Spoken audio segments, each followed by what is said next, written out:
இன்றைய செய்தியை பார்த்து வருகிறோம். சென்னை கோயம்பேடு பேருந்து நிலையத்திலிருந்து திருடப்பட்ட அரசு பேருந்து ஆந்திர மாநிலம் நெல்லூரில் மீட்கப்பட்டிருக்கிறது. கூடுதல் விவரங்களை செய்தியாளர் சோமசுந்தரத்திடம் கேட்கலாம். சோமசுந்தரம், விவரங்கள்.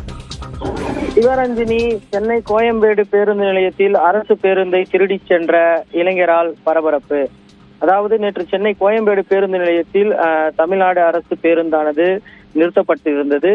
இதனை இயக்குவதற்காக ஓட்டுநர் மற்றும் நடத்துனர் சென்று பார்த்தபோது அந்த பேருந்து அங்கிருந்து மாயமாக இருப்பது தெரிய வந்தது.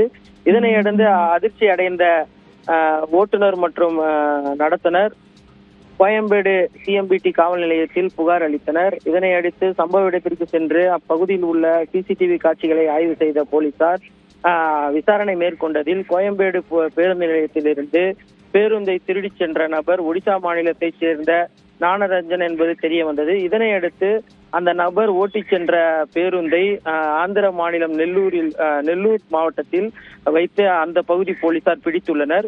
இதனை அடுத்து அது தொடர்பாக கோயம்பேடு போலீசாருக்கு நெல்லூர் போலீசார் அளித்த தகவலின் பேரில் ஆந்திர மாநிலம் நெல்லூருக்கு விரைந்த சிஎம்பிடி கோயம்பேடு போலீசார் அங்கு பேருந்தையும் மற்றும் பேருந்தை திருடிச் சென்ற ஒடிசா மாநிலத்தைச் சேர்ந்த ஞானரஞ்சன் சாகு வயது 24 என்ற நபரையும் கைது செய்தும் பேருந்தை பறிமுதல் செய்தும் சென்னையை எடுத்து வந்தனர். இதனை அடுத்து அந்த நபர், அதாவது வடமாநில நபர், காது மற்றும் வாய் பேச முடியாத நபர் என்பது தெரிய வந்தது. இதனை அடுத்து அந்த நபர் மீது வழக்கு பதிவு செய்த கோயம்பேடு போலீசார் நீதிமன்றத்தில் ஆஜர்படுத்தி சிறையில் அடைத்துள்ளனர் என்பது குறிப்பிடத்தக்கது.